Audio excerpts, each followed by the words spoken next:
नमस्कार आप सभी लोगों को, दर्शकों को।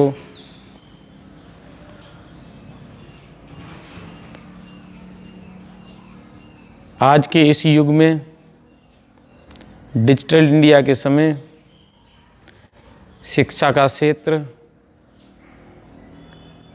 मोबाइल पर सीखने का है। आप सभी लोग मोबाइल में हर यूट्यूब चैनल से कुछ न कुछ अजीब अजीब, अच्छी अच्छी, खराब खराब चीज़ें सीखते रहते होंगे।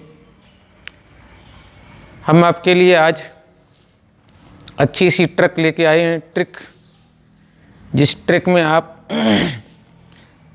एप्स, अंतः संक्रमण श्रेणी, कक्षा 12 की रसायन विज्ञान का जो पार्ट है, आवर्त सारणी, उसमें ऐप ब्लॉक तत्वों का अध्ययन करेंगे। हालांकि सभी विद्वानों का या पढ़ाने वालों का अपना पढ़ाने का तरीका अलग अलग होता है। हम भी आपके लिए आज कुछ ऐप ब्लॉक तत्वों को याद करने का बेहतरीन अच्छा तरीका लेके आए हैं। तो देखेंगे हमारे साथ। हमारे चैनल को लाइक, शेयर, सब्सक्राइब अवश्य कर दें। हमारा चैनल आपका हमेशा धन्यवाद करेगा, आभारी रहेगा। तो आज हम Anil Kumar Baghel sir chemistry YouTube channel में आपका स्वागत करते हैं। आज हम आपको ऐप ब्लॉक श्रेणी का साधारण सा तरीका लेके आए हैं। वो क्या है? याद करने का ट्रिक। याद करने की ट्रिक जो है वो क्या है? शीश पर नाड़ी प्रेम समाई। नाड़ी का मतलब हो गया नारी, तो शीश पर यानी पुरुषों के सिर पर नारियों के प्रति स्नेह की भावना रहती है, प्रेम रहता है। मानवता भी यही कहती है कि नारी का सम्मान करें। इसीलिए हमने भी कुछ ऐप ब्लॉक की श्रेणी में कुछ ट्रिक अपनाई है, जिसमें इसका मनोभाव रखा है। लिखा है हमने, शीश पर नारी प्रेम समाए। नारी का शब्द हमने नाड़ी से लिया है, तो नाड़ी का प्रेम समाए। प्रेम मीन्स होता है उनके प्रति सहानुभूति। दूसरा प्रेम का तरीका मत निकाल लेना। यहाँ प्रेम की होती है सहानुभूति, को दया का भाव रहता है। फिर मन में जब गलत भाव पैदा होते हैं तो लोग उसका गलत तरीका निकालते हैं। उसके लिए भी हमने कुछ आधे शब्द बनाए हैं। यूं गधे तब दिखाई दिए हो, यानी जब अपनी बेइज्जती करा लेते हैं तब आप दिखाई दियो। यूं गधे तब दिखाई दिए हो। और यहाँ दो मात्रा लगाएंगे, और तुम अब लो यहीं खड़े हो। जब भी हम पहला शब्द लिखते हैं ऊपर, शीश पर नाड़ी प्रेम समाए, दिमाग में कुछ अलग भावनाएं पैदा हो जाती होंगी, लेकिन उन भावनाओं को हम अलग रख करके आपके लिए भी हमने कुछ गलत शब्द सोचे। यदि आपके अंदर ये गलत भावना पैदा हुई होगी तो हमने भी कुछ गलत शब्द सोच लिए होंगे। लिखा है, यूं गधे तब दिखाई दिए हो, तुम अब लो यहीं खड़े हो। इसका मतलब है कि आपकी बेइज्जती हो चुकी हो और फिर भी आप यहीं खड़े हो। खैर, ऐसा हमारा कुछ कहने का तात्पर्य भी नहीं है और मानना भी आपको ऐसा नहीं चाहिए। हम तो आपको रासायनिक विज्ञान के अंदर ये ट्रिक बता रहे हैं। तो शीश का मतलब हो गया CE, पर का मतलब हो गया PR, नाड़ी का मतलब हो गया ND, प्रेम का मतलब हो गया PM, समाई का मतलब हो गया SM। EU ऐसे बन गया, यू बना दिया। गधे का हो गया GD, तब का हो गया TV, दिखाई दिए तो दिखाई से बन गया D और दिए से बन गया Y। हो का HO, और का मतलब ER, तुम का मतलब TM, अब लो का हो गया YB और लो का हो गया LU। इस खड़े हो को हमने केवल सेंटेंस तैयार किया है, सेंटेंस को पूरा किया है। यहाँ से क्या है? सी से हमारा बनता है सीरियम, प्रोजियोडियम, मियम, नियोडीमियम, प्रोमीथियम समेरियम से SM, यूरोपियम से EU और गैडोलिनियम से GD। ऐसे ही टर्बियम से TB, डिस्प्रोसियम से DY, होल्मियम से HO, अर्बियम से ER, थूलियम से TM और इटरबियम से YB और लुटीशियम से LU। यानी हमारी जो ये सीरीज चलती है वो सीरियम से लुटीशियम तक चलती है, जिसमें हमारे 14 तत्व आते हैं, जिसमें हमारे 14 तत्व आते हैं। इन 14 तत्वों को, क्योंकि हमारी श्रेणी जो है सबसे पहले शुरू होती है लैंथेनम से, तो लैंथेनम का परमाणु क्रमांक होता है 57। ये लैंथेनम से शुरू होती है, इसलिए इस श्रेणी का हमने नाम क्या रखा है, लैंथेनाइड श्रेणी रखी है। यानी इस लैंथेनम के पश्चात जो अंतिम इलेक्ट्रॉन होते हैं वो हमारे 4f उपकोष में जाते हैं इन तत्वों के। तो जब इन तत्वों के अंतिम इलेक्ट्रॉन 4f उपकोष में जाते हैं तो इन्हें हम 4f अंतः संक्रमण श्रेणी, और लैंथेनम से शुरू होती है तो इसको हम कहते हैं लैंथेनॉइड श्रेणी। ठीक है, अंतः संक्रमण श्रेणी क्यों कहते हैं? क्योंकि इसमें जो इलेक्ट्रॉन विन्यास होते हैं वो 2 कोष पूर्व भरने के पश्चात अंदर वाले कोष में भरे जाते हैं। 2 कोष पूर्व भरने के पश्चात अंदर वाले कोष में भरे जाते हैं। तो इसका मतलब है कि जो हमारे पीछे हमने पढ़े थे डी ब्लॉक के एलिमेंट, उनमें कौन सी क्रिया हो रही थी, संक्रमण की, और संक्रमण के अंदर भी संक्रमण का घटना हो जाए, यानी संकर को, हाइब्रिड को भी हाइब्रिड कर दिया जाए, तो उसे कहते हैं अंतः संक्रमण तत्व। तो ये इन तत्वों के इलेक्ट्रॉन विन्यास हैं वो 2 कोष पूर्व भरे जाते हैं, इसलिए हम इन्हें क्या कहते हैं, अंतः संक्रमण तत्व कहते हैं। तो इसका जो 57 का इलेक्ट्रॉन विन्यास बनेगा वो हमारा क्या बनेगा, देखिए हम क्या करते हैं, अक्रिय गैसों को साथ में रखते हैं।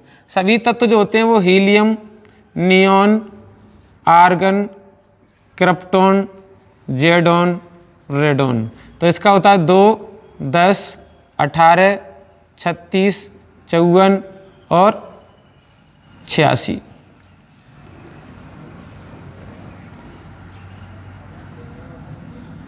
चौवन आता है, 54 और 86। तो ये हमारे अक्रिय गैसों का स्थायी विन्यास है। तत्व जो है वो अक्रिय गैसों का स्थायी विन्यास प्राप्त करना चाहते हैं। तो हमने इसमें 57 के बाद क्या लिख दिया, हमारे 57 के बाद आ गया जिनोन का 54, जिनोन का 54 इलेक्ट्रॉनिक विन्यास आएगा। इसके बाद क्या होगा, इसके बाद हमारे इलेक्ट्रॉन जाएंगे, तो इलेक्ट्रॉन जाएगा हमारा 5d में और जाएगा 6s में। तो सबसे पहले कोष जो भर जाता है वो 6s, क्योंकि 6s की ऊर्जा जो है वो 5d से कम होती है। और उसके बाद इलेक्ट्रॉन आता है यहाँ। तो ये जो इलेक्ट्रॉन विन्यास है हमारा वो किसका है, लैंथेनम का है। तो लैंथेनम के बाद से हमारे इलेक्ट्रॉन विन्यास चलते हैं। अब देखिए हम इसका इलेक्ट्रॉन विन्यास लिखते हैं सीरियम का।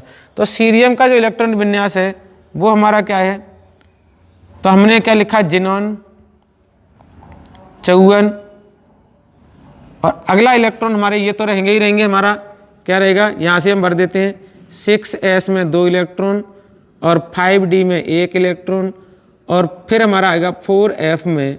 अब इलेक्ट्रॉन देखेंगे बचे कितने, तो 54, 55, 56, 57, और इसका जो परमाणु क्रमांक होता है वो इसके बाद 58, 59, 60, 61, 62, 63, 64, 65, 66, 67, 68, 69, 70 और 71। ये इनका परमाणु क्रमांक हो गया। तो परमाणु क्रमांक हमें कंटिन्यू लिखना है, क्योंकि हमने कंटिन्यू इनको लिख लिया, याद कर लिया है। अगला जो इलेक्ट्रॉन जाएगा वो इसमें जाएगा। तो हो गया ना 54, 55, 56, 57 और 58।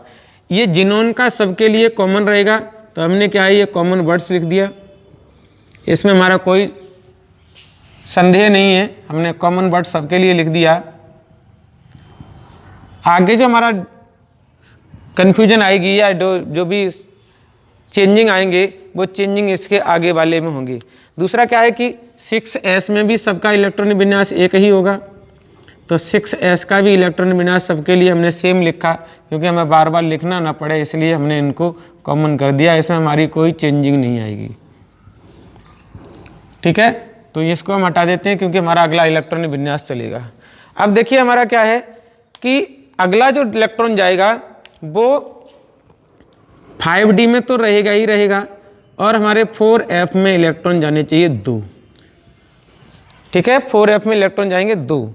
तो जब इलेक्ट्रॉन 2 जाएंगे तो यहाँ क्या होता है, यहाँ इसकी जो ऊर्जा है, किसकी, 5d की जो ऊर्जा है वो कैसी हो जाती है, 5d की ऊर्जा जो है वो ज़्यादा हो जाती है। जब 5d की ऊर्जा ज़्यादा हो जाती है तो इलेक्ट्रॉन यहाँ से निकल करके इसमें चला जाता है और ये खाली हो जाता है। तो ये ऊर्जा का चेंज जो है वो अपवादित तत्वों के श्रेणी में डाला गया है, अपवादित इलेक्ट्रॉनिक विन्यास में। तो उस समय ये चेंजिंग के लिए है, इसलिए हमारा क्या रहेगा, अब 2 की जगह हो जाएंगे 3। ठीक है, 2 की जगह क्या हो गए, 3 इलेक्ट्रॉन हो गए। अब यह जो कंडीशन है वो हमेशा आगे की ओर चलती रहेगी और कहाँ तक चलेगी इसका हम देख ले रहे हैं। तो 4f में कितने हो जाए, 4f में कितने हो जाएंगे 5, 4f में कितने हो जाएंगे 6 और 4f में कितने हो गए 7, यानी हमारे 7 इलेक्ट्रॉन तक आ गए। पीछे हमने 10th की 11th की एक बुक में पढ़ा था कि जो कक्षक जिस किसी उपकोष में जितने कक्षक होते हैं वो जब कक्षक इलेक्ट्रॉन के द्वारा भर जाते हैं तो वो कक्षक स्थायी हो जाता है, उपकोष स्थायी हो जाता है। उपकोष ये स्थायी हो गया। अगला जो इलेक्ट्रॉन जाएगा 64वां इलेक्ट्रॉन गैडोलीनियम का, वो इसमें नहीं जाएगा। इसमें क्यों नहीं जाएगा, क्योंकि ये कैसा हो गया, स्थायी हो गया, अर्धपूरित हो गया। अर्धपूरित को फिर उसमें पेयरिंग करने के लिए इलेक्ट्रॉन जो है वो इसमें ना जा करके वापस हमारा क्या होगा 5d में चला जाएगा। तो 5d में 1 इलेक्ट्रॉन चला गया और 4f में कितने हो गए 7, 4f में कितने हो गए 7 इलेक्ट्रॉन हो गए। ये गैडोलीनियम का जो इलेक्ट्रॉनिक विन्यास है वो आपको पूछ लिया जाता है कंपटीशन में भी। इसके पश्चात क्या होता है, इसके पश्चात हमने क्या लिखा, हमारा आना चाहिए यहाँ पर क्या 5d में 1 और 4f में अब 6 इलेक्ट्रॉन हो जाने चाहिए। 4f में कितने होने चाहिए 6 इलेक्ट्रॉन, क्योंकि यहाँ हमारे 7 हो गए, 7 की जगह अब कितने हो जाएंगे 8 इलेक्ट्रॉन हो जाएंगे, है ना, 8 इलेक्ट्रॉन हो जाएंगे। लेकिन अब आगे क्या होता है, आगे क्या है, जब हमारा 65वां इलेक्ट्रॉन जो है f में चला जाता है तो उस समय इसकी ऊर्जा फिर ज़्यादा हो जाती है, इसकी ऊर्जा फिर ज़्यादा हो जाती है। अर्थात अपने तरीके से अगर समझें इसको तो 4f ने ये कहा कि भाई हमारा कोष जो है वो ऑलरेडी पहले से पूरा हो गया, अर्थात हम स्थायी कक्षक को रखते हैं। 65वां इलेक्ट्रॉन जब आता है तो वो स्थायी कक्षक दिखा करके इस इलेक्ट्रॉन को अपने पास नहीं रखता और इस इलेक्ट्रॉन को कहाँ भेज देता है 5d में भेज देता है। ठीक है, लेकिन ऐसा होता नहीं है, ऐसा इसलिए होता है क्योंकि इनकी ऊर्जाएं जो हैं वो इंटरचेंज हो जाती हैं, बदल जाती हैं। आगे फिर क्या होता है, आगे फिर वही आ गया कि जैसे इसमें 1 इलेक्ट्रॉन पेयरिंग होना शुरू हो गया, जब पेयरिंग होना शुरू हो जाता है तो इसकी ऊर्जा कैसी हो जाती है कम और इसकी ऊर्जा कैसी हो जाती है ज़्यादा। तो ज़्यादा ऊर्जा हो जाने से ये वाला इलेक्ट्रॉन निकल करके इसमें चला जाता है। जब इसमें चला जाता है तो यहाँ हम क्या कर सकते हैं, यहाँ हम कर देंगे 0 और यहाँ 8 की जगह क्या कर देंगे 9। ठीक है, दूसरी बात हम अपने टर्म से समझाएं तो इसका मतलब है कि इस f उपकोष ने ये कहा था कि भैया हमारा कक्षक स्थायी है तो हम इसके इलेक्ट्रॉन को नहीं रख सकते, इसको हम क्या कर देंगे d में भेज देंगे। लेकिन f की तुलना में d कक्षक जो है वो अनस्टेबल होता है अगर खाली है तब भी। जैसे जैसे ऑर्बिटों की संख्या बढ़ती जाती है वैसे वैसे कक्षक का स्थायित्व भी बढ़ता जाता है खाली का। ठीक है, तो ये क्या है यहाँ पर भेजेगा क्योंकि उस समय इसकी स्टेबिलिटी कम होती है और इसकी स्टेबिलिटी कैसी हो जाती है ज़्यादा हो जाती है। दूसरी बात क्या है कि इसमें हाफ पेयर्ड इलेक्ट्रॉन हो गए हैं और ये कैसा है खाली है। ठीक है, तो इसकी कई भी स्टेबिलिटी के आपके कारण बताए जा सकते हैं। अब क्या करेगा आगे ये कह रहा है डी इलेक्ट्रॉन, डी कह रहा है कि भैया जब तुमने पेयरिंग करना शुरू ही कर दिया है तो इस इलेक्ट्रॉन की वजह से हमें क्यों घेरे हुए हो। तो ये अपना इलेक्ट्रॉन भी दे करके उसको दे देता है और देने का कारण ये नहीं है, देने का कारण है उनकी ऊर्जाएं। आगे का क्रम फिर आपका यही चलता रहेगा, डी में यही रहेगी संरचना। कब तक, जब 4f में 10 इलेक्ट्रॉन, 4f में 11 इलेक्ट्रॉन, 4f में 12 इलेक्ट्रॉन, 4f में 13 इलेक्ट्रॉन और 4f में 14 इलेक्ट्रॉन हो गए। जब 4f में 14 इलेक्ट्रॉन हो गए तो फिर ये कक्षक कैसा हो गया, स्थायी हो गया। कैसा हो गया, स्थायी हो गया। स्थायी कक्षकों की स्टेबिलिटी क्या है हमारी? स्थायी कक्षकों की स्टेबिलिटी है कि पहले हम अभी सबके लिए बता दें तो देखिए P में 0, उससे अधिक होता है P3 स्थायी, उससे अधिक होता है P6 स्थायी, उससे अधिक स्थायी होता है D0, उससे अधिक स्थायी होता है D5, उससे अधिक स्थायी होता है D10, उससे अधिक स्थायी होता है F0, उससे अधिक स्थायी होता है F7 और सबसे अधिक स्थायी होता है F14। तो ये स्थायित्व की श्रेणी है इनकी। तो अब हमारा क्या है, स्थायित्व की श्रेणी के बाद इसमें 14 इलेक्ट्रॉन हो गए। जब 14 इलेक्ट्रॉन हो गए तो ये इलेक्ट्रॉन ही, ये कक्षक ही फिलअप हो गया। अब इसमें जगह ही नहीं रही, किसी प्रकार की कोई जगह संभावना नहीं है कि इलेक्ट्रॉन को रखा जाए।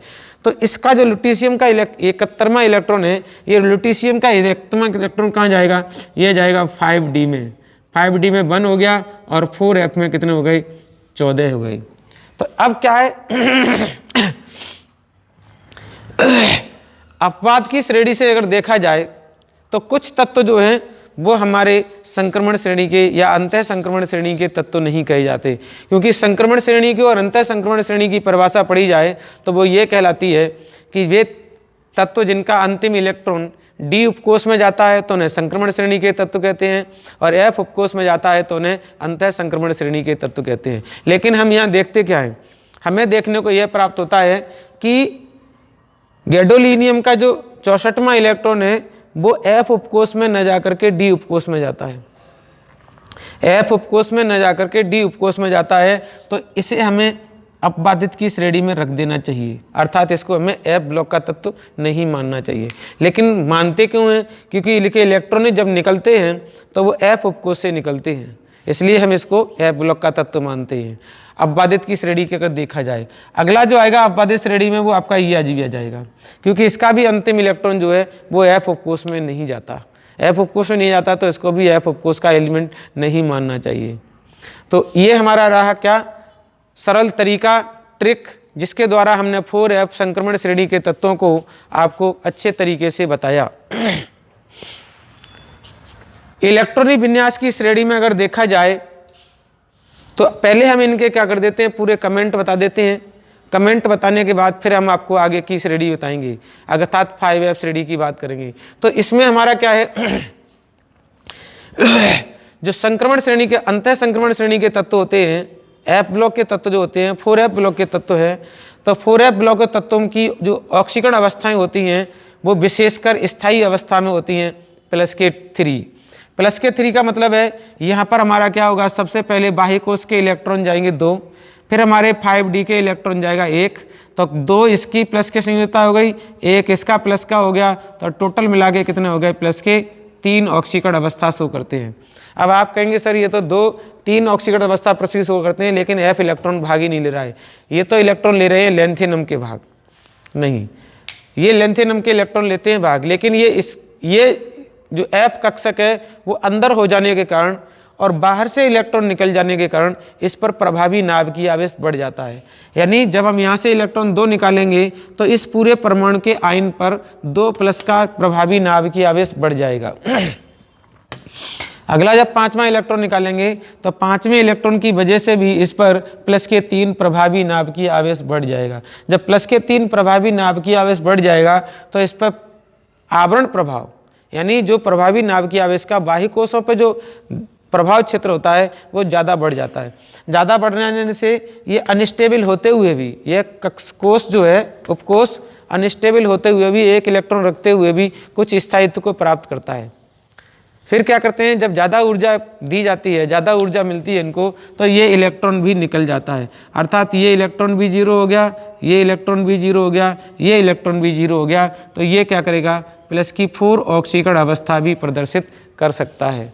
तो इनकी जो स्थायी ऑक्सीकरण अवस्था होती है वो स्थायी ऑक्सीकरण अवस्था कितनी है, +3 और +4 है।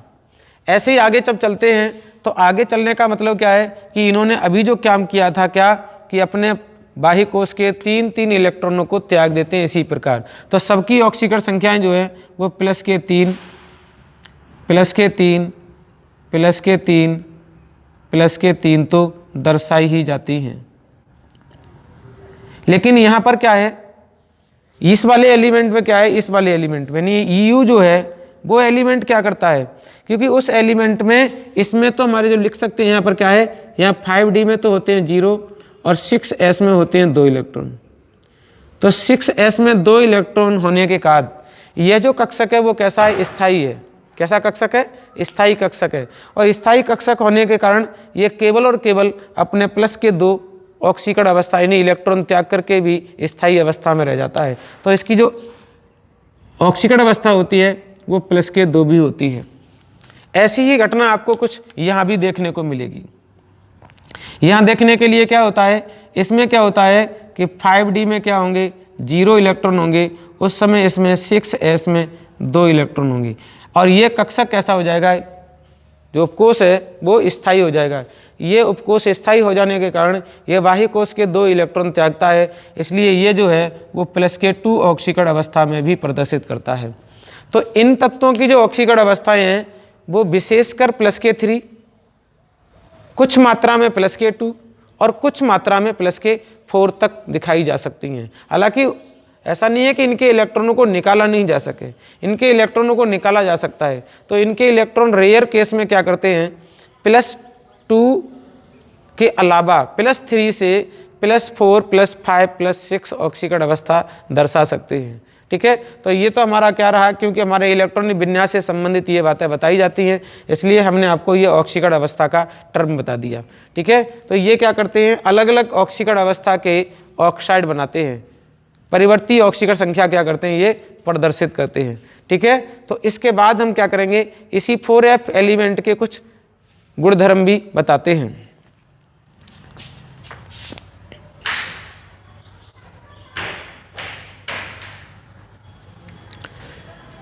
तो अब अगली हेडिंग हमारी क्या है, 4F, क्योंकि हमने इलेक्ट्रॉनिक विन्यास आपको पीछे बता दिए और इलेक्ट्रॉनिक विन्यास के साथ साथ हमने आपको इनकी ऑक्सीकरण अवस्था भी बता दी। अब आगे क्या करेंगे, अगला जो हम देख रहे हैं वो देख रहे हैं 4F श्रेणी के तत्वों का परमाणु आकार एवं परमाणु त्रिज्या। तो हम वापस क्या करते हैं, उनको लिख लेते हैं। लिखने का हमारा क्या हो गया, शीश पर नाड़ी प्रेम समाये, यू गधे तब दिखाई दिए हो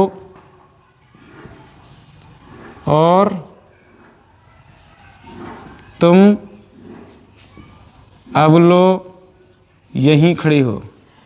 ये हमारा हो गया। तो हमने क्या, ये 58 59 60 61 62 63 64 65 66 67 68 69 70 और 71 ले लिया। अब बात करते हैं क्या है, बात करते हैं यहाँ पर, ये हमारे परमाणु का नाभिक हो गया और ये हमारा वाही कोष, पहला कोष, दूसरा कोष, तीसरा कोष, चौथा कोष, पांचवा कोष और छठा कोष। क्योंकि इनका सामान्य इलेक्ट्रॉनिक विन्यास क्या होता है, सामान्य इलेक्ट्रॉनिक विन्यास, जो इनका सामान्य इलेक्ट्रॉनिक विन्यास होता है वो होता है NS2 N-1 D, 0 भी हो जाता है और 1 भी हो जाता है, और N-2 F, यहाँ से 1 से लेकर के 14 इलेक्ट्रॉन तक रहते हैं, यानी 14 इलेक्ट्रॉन तक हम इसमें क्या कर सकते हैं, भर सकते हैं। तो जब 14 इलेक्ट्रॉन तक अब इसमें भर सकते हैं तो अब क्या हो गया, हमारा पास जो आएगा वो हम 4F श्रेणी की बात कर रहे हैं। कितनी श्रेणी की बात कर रहे हैं, 4F श्रेणी करते हैं। तो यहाँ हमारा 4 कब आएगा, 4F श्रेणी आएगी, वहाँ से 1 से लेकर के 14 इलेक्ट्रॉन भर जाएंगे। तो 4 में हम क्या करेंगे, 1 जोड़ेंगे तो हमारे यहाँ पर आएगा 5D, 0 से लेकर के 1, और यहाँ जो होगा वो 6s में 2 इलेक्ट्रॉन भरे जाएंगे। तो ये हमारा क्या हो गया, लेंथेनॉइड तत्वों का इलेक्ट्रॉनिक विन्यास हो गया सामान्य। अब आगे की बात जो कर रहे हैं वो क्या है, क्योंकि हमारा कोष कर देखेंगे तो पहला, दूसरा, तीसरा, चौथा, पांचवा और छठा। इसका मतलब है कि सबसे पहले छठे कोष में 2 इलेक्ट्रॉन भर चुके होंगे, छठे कोष में 2 इलेक्ट्रॉन भर चुके होंगे। फिर भी हमारे जो 5 का है, 5 का हमारा क्या होगा, 5 का S भर चुका होगा और 5 का P भर चुका होगा, और P में कितने होते हैं, 6। तो इसका मतलब है 5वें कोष में 1 2 3 4 5 6 7 और 8 इलेक्ट्रॉन भर चुके होंगे। ठीक है, उसके बाद जब भी हमारा इलेक्ट्रॉन जो अब F श्रेणी का जो भी इलेक्ट्रॉन जाएगा वो बाहर वाले कोष को भेद करके, 2 कोषों को भेद करके, अर्थात इस कोष को भी और इस कोष को भी भेद करके कहाँ आएगा, अंदर की ओर आएगा। जब अंदर की ओर आएगा तो अंदर की ओर से एक इलेक्ट्रॉन आने से एक पॉजिटिव चार्ज भी बढ़ जाएगा। क्या बढ़ेगा, एक पॉजिटिव चार्ज बढ़ेगा, और यहाँ पर एक इलेक्ट्रॉन भरा जाएगा। तो जब एक इलेक्ट्रॉन का पॉजिटिव चार्ज बढ़ेगा तो ये पॉजिटिव चार्ज जो है वो इन सबको भी प्राप्त होगा हल्का हल्का, यानी इसका प्रभाव क्षेत्र वो इन पर भी जाएगा। जब इन पर भी जाएगा तो हमारा ये कोष जो है उस बाह्य कोष पर भी हमारा नाभिकीय आवेश बढ़ जाएगा। इसे कहते हैं प्रभावी नाभिकीय आवेश। तो प्रभावी नाभिकीय आवेश बढ़ जाने से ये कोष हमारा कहाँ होगा, अंदर की ओर खिंचेगा, अर्थात ये सारे कोष जो है वो अंदर की ओर खिंचेंगे। तो जैसे जैसे बाएं से दाएं जाएंगे तो परमाणु आकार में क्या आएगी, कमी आएगी, अर्थात परमाणु क्रमांक के बढ़ने से प्रति इलेक्ट्रॉन नाभिक में एक धनावेश बढ़ जाता है। प्रति इलेक्ट्रॉन नाभिक में एक धनावेश के बढ़ने से प्रभावी नाभिकीय आवेश बढ़ जाता है, और प्रभावी नाभिकीय आवेश बढ़ जाने के कारण अंदर के बाहर वाले जो कोष हैं वो अंदर की ओर संकुचित होते हैं, और संकुचन के कारण इनके आकार कैसे हो जाते हैं, घट जाते हैं। और इस क्रिया को क्या है, ये संकुचन क्या कहता है, कमी का मतलब होता है यहाँ पर संकुचन। जब ये संकुचन होता है इनमें आकार में क्या होती है, कमी, कमी को क्या कहते हैं, संकुचन। तो संकुचन किसके कारण हो रहा है, लेंथेनॉइड के कारण हो रहा है। किसके कारण, लेंथेनॉइड के कारण हो रहा है। तो ये जो संकुचन है वो लेंथेनॉइड तत्व के कारण हो रहा है। इसी संकुचन को क्या कहते हैं, हम लेंथेनॉइड संकुचन कहते हैं, लेंथेनॉइड संकुचन कहते हैं, लेंथेनॉइड संकुचन कहते हैं। तो यहाँ क्या है, श्रेणी का आकार और परमाणु त्रिज्या, यानी हम सीरियम से लुटेशियम तक चलेंगे तो प्रभावी नाभिकीय आवेश बढ़ जाने के कारण इनके आकार जो है वो कैसे जाते हैं, घट जाते हैं, कम हो जाते हैं, कमी आ जाती है।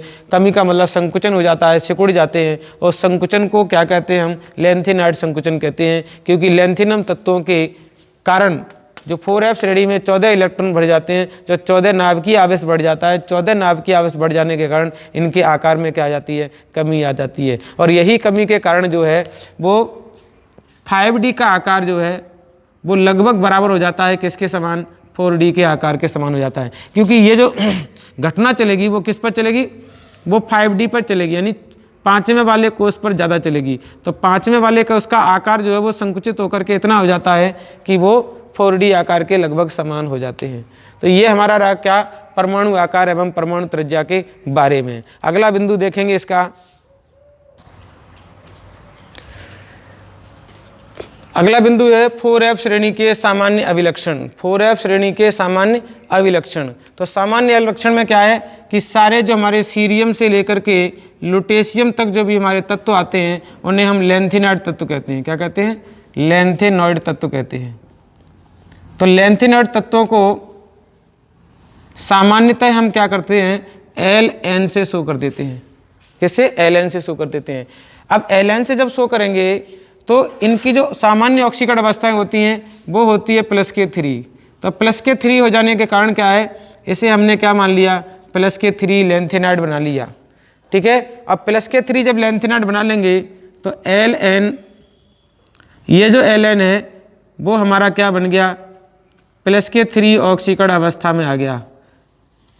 अब इसमें हमारे सीरियम से लेकर के लुटेशियम तक के सभी आ जाएंगे। दूसरी बात क्या है कि जब सीरियम से लेकर लुटेशियम तक के हम इसमें अध्ययन करेंगे तो बाकी के जो गुणधर्म, जो कोई विशेष ऑक्सीकरण अवस्था रखता है, जैसे कोई +2 रखता है, +K4 रखता है, +K5 रखता है, +K6 रखता है, तो वो अनस्टेबल रूप से होती है, अस्थायी रूप से होती है, क्योंकि उनके कक्षकों का स्थायित्व तो नहीं होता है। वो अपने परमाणुओं के दूसरे परमाणुओं के साथ अलग अलग प्रकार के बना सकते हैं। लेकिन हम यहाँ जो बात करेंगे वो विशेषकर बात होगी +3 ऑक्सीकरण अवस्था के साथ। तो अब इनकी क्या कराएंगे, हम क्रिया करा रहे हैं। लेंथेनम की क्रिया जो है वो हम किससे करा देते हैं, अम्ल से करा देते हैं। किससे, जब अम्ल से कराएंगे क्योंकि इनकी क्रियाशीलता भी ज़्यादा होती है, क्योंकि बाह्य कोश कैसे होते हैं, अनपेयर्ड होते हैं। अनपेयर्ड होने के बाद क्या है, स्थायी विन्यास प्राप्त करने के लिए ये जो इलेक्ट्रॉन को अपना डोनेट करते हैं, जब डोनेट करेंगे तो इनके अंदर जो है वो एक प्रकार का अपचायक गुणधर्म उत्पन्न हो जाता है और क्रियाशीलता भी ज़्यादा हो जाती है। तो जब अम्ल से क्रिया कराएंगे तो ये लैंथेनम लवण बनेंगे। क्या बनेंगे? लैंथेनम के लवण बनेंगे। और लवण बनने के साथ साथ ये क्या देंगे? हाइड्रोजन गैस देंगे। क्या देंगे? ये हाइड्रोजन गैस देंगे। इसी प्रकार हमने क्या किया, हमने बना लिया इसमें लैंथेनम, हमने इसकी क्रिया करा दी जल के साथ। जब जल के साथ क्रिया कराएंगे तो ये लैंथेनम क्या करेंगे? +3 हाइड्रोक्साइड यानी +3 ऑक्सीकरण अवस्था का हाइड्रोक्साइड बनाएंगे, प्लस ये H2 गैस देंगे। हमने इनकी क्रिया कराई किसके साथ? नाइट्रोजन के साथ कराई, N2 के साथ। तो N2 के पास क्या होता है? माइनस का आवेश होता है। N2 पास क्या होता है? माइनस का आवेश होता है। जब माइनस का आवेश होता है तो +3 का इसका आवेश है, माइनस का इसके पास होता है, तो ये भी क्या करेंगे? ये Ln नाइट्राइड बनाएंगे, यानी लैंथेनम के क्या बनाएंगे? नाइट्राइड बनाएंगे। ऊपर वाले स्टेटमेंट में देखेंगे तो हम किसी दूसरे के साथ क्रिया करा देते हैं। हमने इनकी क्रिया करा दी X2 से, हेलोजन के साथ क्रिया करा दी। जब हेलोजन के साथ क्रिया कराएंगे तो ये हैलाइड बनाएंगे, यानी Ln और X3 प्रकार के हैलाइड बनाएंगे। तो इस तरीके से क्या है, अब ये ऑक्साइड देखेंगे, तो ऑक्साइड देखेंगे यानी O2 के, वायु के साथ क्रिया कराएंगे। किसके साथ करा रहे हैं हम? इसकी वायु के साथ क्रिया करा रहे हैं। तो जब वायु के साथ कराएंगे तो ये Ln2 और O3 प्रकार का ऑक्साइड बनेगा। ऐसे ही हमारे पास क्या है, हम अलग अलग प्रकार के तत्वों को ले जाएंगे और उनकी जो रिएक्शन है वो अलग अलग प्रकार के पदार्थों से कराएंगे। तो हम क्या करेंगे? कार्बन के साथ क्रिया करा रहे हैं। जब कार्बन के साथ क्रिया कराएंगे तो ये LnC2 प्रकार का स्थायी यानी लैंथेनाइड का दूसरा भी बनेगा, या करके हम इसमें क्या लिख सकते हैं? Ln, क्योंकि इसकी संयुक्ता कितनी होती है? 3। तो यहाँ पर क्या करेंगे? हम 3 का गुणा कर देंगे 4 का, और कार्बन में कितना कर देंगे? 3 का गुणा कर देंगे। तो इस प्रकार के ये कार्बाइड भी बनाते हैं। तो ये जो हमारी क्या रही, ये हमने एक जनरली चार्ट बना लिया, पर्टिकुलर चार्ट नहीं है, जनरली चार्ट है। इसमें सीरियम से लेकर के लुटेशियम तक के सारे तत्व जो है वो क्रियाशील होते हैं, वो उनकी क्रिया इस तरीके से कराई जाती है। बाकी के हम यहाँ देखेंगे कि सीरियम का जो आकार है वो इधर से जाने पर यानी लुटेशियम तक चलने पर धीरे धीरे कैसा हो जाता है? घट जाता है। तो ये कैसे होते हैं? क्षारीय प्रकृति के होते हैं, और ये कैसे होंगे? अम्लीय प्रकृति के होंगे। इनके ऑक्साइड और हाइड्रोक्साइड कैसे होंगे? अधिक क्षारीय होंगे। हाइड्रोक्साइड की बात करें तो अधिक क्षारीय, और इनके हाइड्रोक्साइड कैसे होंगे? कम क्षारीय होंगे। अगर कम क्षारीय है तो उसके अंदर प्रवृत्ति कौन सी बढ़ जाती है?